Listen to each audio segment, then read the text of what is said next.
He loved his farm. It was everything he would ever dream of. His wife and children adored it too. Especially the small black lamb they had recently bought.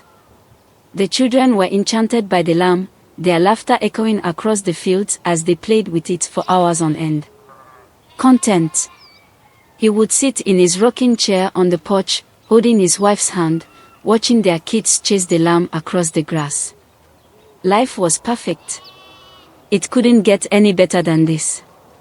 But then, one day, as he was feeding the animals, something felt off. He spotted the black lamb standing alone, away from the others.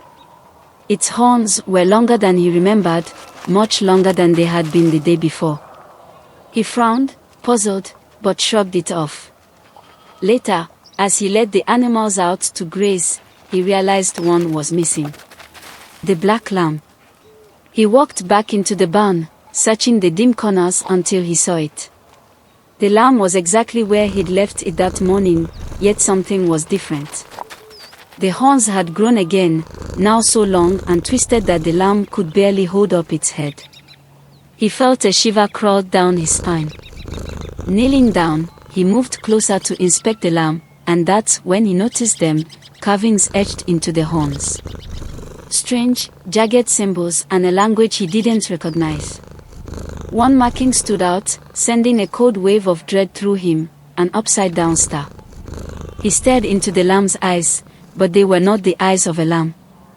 They were wrong, impossibly wrong, slitted like a serpent's, surrounded by red and black veins that throbbed as if they were alive.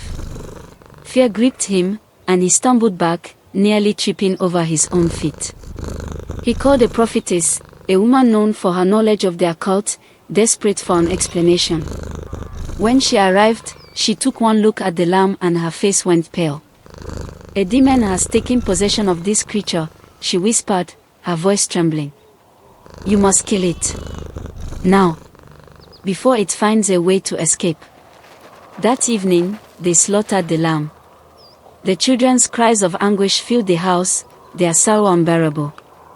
They locked themselves in their rooms, refusing to speak to anyone. He felt a deep ache of guilt, but also relief. The demon was gone. They were safe. That night, as he lay in bed next to his wife, trying to shake off the images of the day, his daughter burst into their room, her face alight with joy. "Daddy! It's back! It's back!" she shouted, her voice filled with excitement. A cold dread twisted in his stomach. "What's back?" he asked, his voice barely a whisper. "The lamb, Daddy." "The lamb is back," she squealed, grabbing his hand and pulling him toward her room. His heart pounded as he followed her down the dark hallway, each step heavier than the last. When they reached her room, the door creaked open, and what he saw inside made his blood run cold. It wasn't the lamb. It was his son. The boy stood in the middle of the room, trembling, with eyes that no longer belonged to him.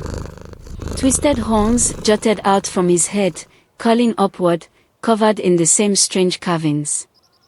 The boy's eyes, serpent eyes, glowed with an unnatural light, red and black veins pulsing around them, and as the boy smiled, his lips curled back to reveal sharp, jagged teeth.